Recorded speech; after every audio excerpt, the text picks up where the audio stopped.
So my first question to you is, what is the situation like in the West Bank right now? Thank you, Walid, and thank you everyone for being here today. So it's very bad to say the least, like the situation in the West Bank, because all the eyes are in Gaza at the moment. And I would describe what is happening in the West Bank as a silent genocide.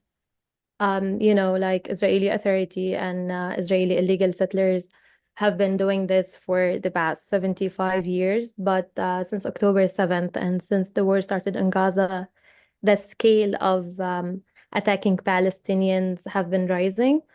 So, for instance, since October 7th, Israel has arrested 7,000 Palestinians from the West Bank alone. Those 7,000, there are 4,000 under administrative detention. That means that those people, they get arrested without trial or charges. So 4,000 out of 7,000, they got arrested without any charges, without any trial.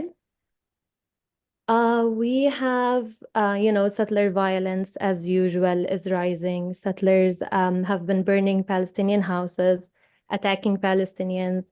There have been 400 Palestinians killed in the West Bank since October 7th, and among them there are children and there are women. There are almost 157 houses got demolished by the Israeli authorities and the Israeli illegal settlers. As some of you may know that in the West Bank, the Israeli settlements are illegal. So under international law and under Geneva Convention, the occupying power, they can transfer their citizens to the occupying lands. So we have today in the West Bank almost 700,000 illegal settlers in the West Bank. So that's more than 500,000 of them. And those people are fully armed.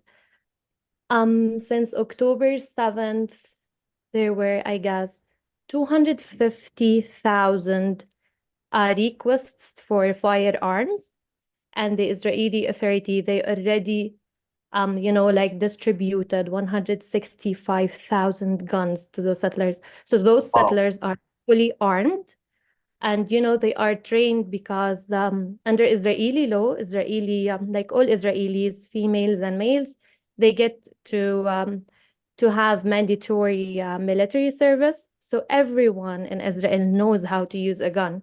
So imagine if you know how to use a gun and then you have this gun and you can use it the way you want. You can kill for any reason that you think of, and they have permission to do so, if you heard of the Israel national minister, Itamar Ben-Gvir, so he's a settler himself, and he's residing in Hebron, in an illegal settlement in Hebron. And this minister who sits in the cabinet, he keeps telling those settlers that you can shoot and you can kill for any reason that you can think of in order to protect yourself from Palestinians. So it's really serious in the West Bank. Another important thing happening in the West Bank, which is the closure of Al-Aqsa Mosque. As you may know, Jerusalem is under Israeli occupation since 1967.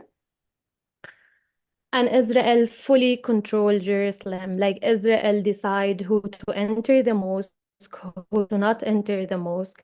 For people who don't know, the Al-Aqsa Mosque in Jerusalem is the third holiest place in Islam, the third holiest mosque in Islam.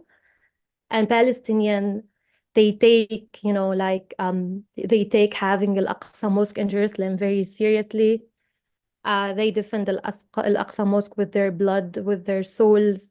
And since October 7th, Palestinians were not allowed to enter the mosque. The mosque was closed for Palestinian worshippers, and it was open for Israeli settlers. So settlers can storm the mosque, can go on tours inside the mosque, but Palestinians, they are not allowed to enter their mosque. Before October 7th, we used to have 250,000 worshippers on Fridays in Al-Aqsa Mosque.